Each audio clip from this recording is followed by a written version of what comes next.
सब कहा था कि आत्मनिर्भर बनाया जा रहा है, आप जॉब दीजिए।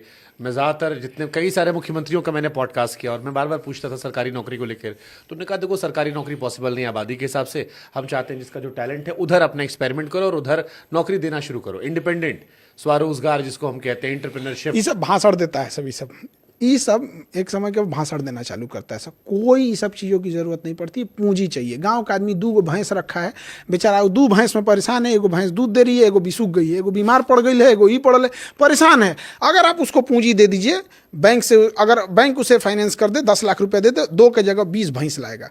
20 भैंस लाएगा, आप भाषणबाजी बंद कर दीजिए, उसकी स्थिति सही हो जाएगी। ना उसको कॉलेज, ना कोई मोटिवेशन, ना कोई केस स्टडी, ना कुछ।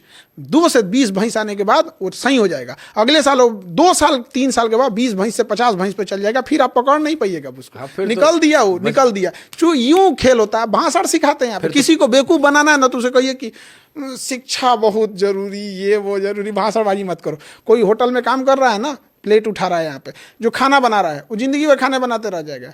पैसा दीजिए, अपना होटल चलाएगा। पूंजी कहाँ से लाएंगे? पूंजी भाषण तो दे के चल जाएंगे मुख्यमंत्री लोग कि हम सबको नौकरी नहीं दे सकते। सब मांग रहा है नौकरी आपसे। जिस दिन सब लोग नौकरी मांग देगा, भाग जाएंगे लोग यहाँ पे। सब मांगा है नौकरी। मैं एक चीज और फ्रेम करने समझने की कोशिश करता हूं मैं। हमारी आबादी 140 करोड़ है। जैसे दुनिया के वो देश जो फ्री एजुकेशन देते हैं या फ्री हेल्थ की बात करते हैं, उनकी आबादी बहुत कम है। जहां पर कैपिटा व्यक्ति पर खर्चा ज्यादा होता है, बहुत सारी चीजें आती है। वहां पर लोग बहुत कम है। गाड़ियां वहां जब लोग बाहर जाते हैं, जैसे मेरे कजिन बाहर गए तो मुझसे कहे मेरा भारत लौटने का मन नहीं होता। हमने कहे कि वहां पर हर इंडिविजुअल का ख्याल रखा आता है। वहां जो दवाइयों की प्रीमियम क्वालिटी होती है वो मिलती, तुम्हारे यहाँ छट छांट के आती है, तुम्हारे लोगों पर एक्सपेरिमेंट होता है। इंडिया बड़ी बातें उन्होंने मुझसे कही जो मुझे बड़ी नकारात्मक और गुस्से वाली लग रही थी। और कुल मिलाकर मूल वजह वो आबादी को मान रहे थे। इतनी बड़ी आबादी के हिसाब से इस देश को कैसे उठा सकते? पहली बात ये बताइए, जो आबादी है उसको मार के खत्म तो नहीं कीजिएगा। नहीं कर सकते, थैनोस वाला काम तो नहीं कर सकते हैं कि खत्म कर दें एवेंजर्स वाला। दूसरा, हम आपको कहते हैं कि एक काम करते हैं, आपके यहाँ ना 25 ठो एकदम खराब ट्रक भेज देते हैं, कोनो काम का नहीं है। आप परेशान हो जाएंगे, कहाँ रखें। लेकिन 25 का 25 बढ़िया ट्रक देते हैं, तो क्या कहिएगा, ढेर ट्रक हो गया है, दिक्कत है बहुत। पैसा अच्छा आएगा, रखेंगे, धकाधक पैसा आएगा, मजा काटेंगे। तो 140 करोड़ आदमी को जब आप जनसंख्या के तौर पे देखिएगा तो बहुत दिक्कत होगा।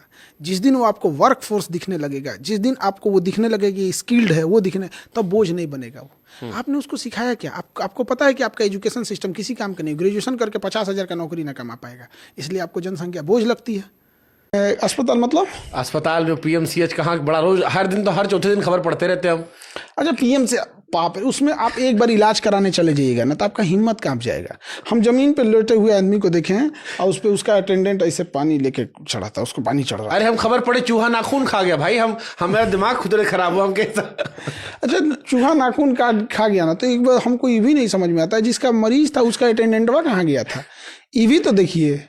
अरे हो सकता बहुत। तो ये बताइए, एक मरीज पे एक डॉक्टर तो नहीं ना खड़ा रहेगा, उसका मरीज का साथ जो आता है उसको भी तो थोड़ा ध्यान रखना चाहिए। और आप तो सोया होगा, इंजेक्शन लगा। अच्छा, हाँ ये भी बात है, वो तो बेचारा मरीज है, उसको क्या समझ में, उसको इंजेक्शन लगाया होगा, वो सोया होगा, बगल वाला खर्राटा ले रहा होगा। जैसे हमारे आपके घर में कोई बीमार पड़ जाए तो अब हम लोग कैसे छोड़ देंगे लोग? लेकिन अगर बिस्तर हो, बेड हो तो ठीक है। अगर भुइयां में बिछा पड़ा है कि उन्हें, हाँ ये हो सकता है कि जमीन पे बिछा के कहीं सोया होगा। रेलवे स्टेशन अस्पताल होता है, मोटा मोटा चूहा भी, बहुत तंदुरुस्त चूहा होते हैं, सर काट लिया होगा यहाँ पर, क्या कहिएगा। तो बहुत ही सबकी समस्या है। और एक और भी खराबी है ना कि आप वहाँ किसी एक आदमी का पूरा नाम बताइएगा, बता देगा कि किसको वोट देगा ये। हाँ, तो जब आपको पता ही है कि आप किस ब्रांड का जूता खाएंगे तो फिक्स है आपको उसी ब्रांड का जूता हर साल खाना है आपको, और फिर आके गरियाना है कि ये ऐसे नहीं होता है, वैसे होता है। एक मूलभूत ये सब समस्याएं हैं बहुत ज्यादा। अटल जी कहते थे कि माना कि अंधेरा घरना है बट दिया जलाना कहाँ मना है। कोई उम्मीद दिखती आने वाले सालों में कि बिहार भी बेहतर होगा? फिर अगेन बिहार नहीं, बिहारी को बेहतर बनाने की जरूरत है, और सबसे पहले अपनी पूंजी के दम पे अपने खड़ा होने के लिए। बिहारी तो इतना सारा आईएएस पीसीएस अधिकारी निकल रहा है, बिहारी तो बेहतर हो ही रहा है। आप तो ऐसे कर रहे हैं जैसे बिजनेसमैन होता है, नौकरी करने वाला केवल अपने के लिए काम करता है, बिजनेसमैन ही दूसरे को देता है। एक बिजनेसमैन 10 लोगों को रोजगार देता है, अगर छोटको बिजनेसमैन है तब। तो बिजनेसमैन आता है तो उसका टीवी खोल लेते हैं सब।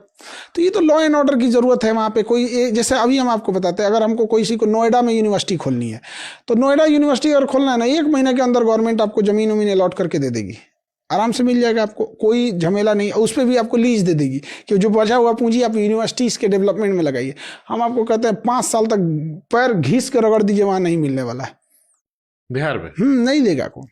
गवर्नमेंट के पास है ही नहीं है, देगी भी नहीं गवर्नमेंट, और दूसरा जो मिलेगा वो विवादित मिलेगा। तो कोई कंपनी वाला आता है पैसे, हम तो एक बिजनेसमैन को जानते थे, कोई इन्वेस्टमेंट करने के उद्देश्य से आया था और 6 महीना तक बड़ी घूमा और उसके बाद चला गया। कहा कि जहाँ जा रहे हैं वो पूछ रहा है कि हमको कितना मिलेगा, हमको कितना मिलेगा। भैया ये भी शुरुआत में ये हाल है तो हम क्या करेंगे। आपने सपोज कीजिए आप एक कंपनी खोल दी है, फैक्ट्री खोल दी है, तब छोटा सा में तो फैक्ट्री खोलेंगे नहीं। अब वो जो बाउंड्री कराना है ना, आप नहीं करा सकते अपने से, उस एरिया का एक फिक्स होगा कि ये एरिया का ठेका यही लेते हैं। अब जो ईंटा बाहर 10 रुपया मिल रहा है ना, आप वहाँ 15 रुपये में खरीदेंगे।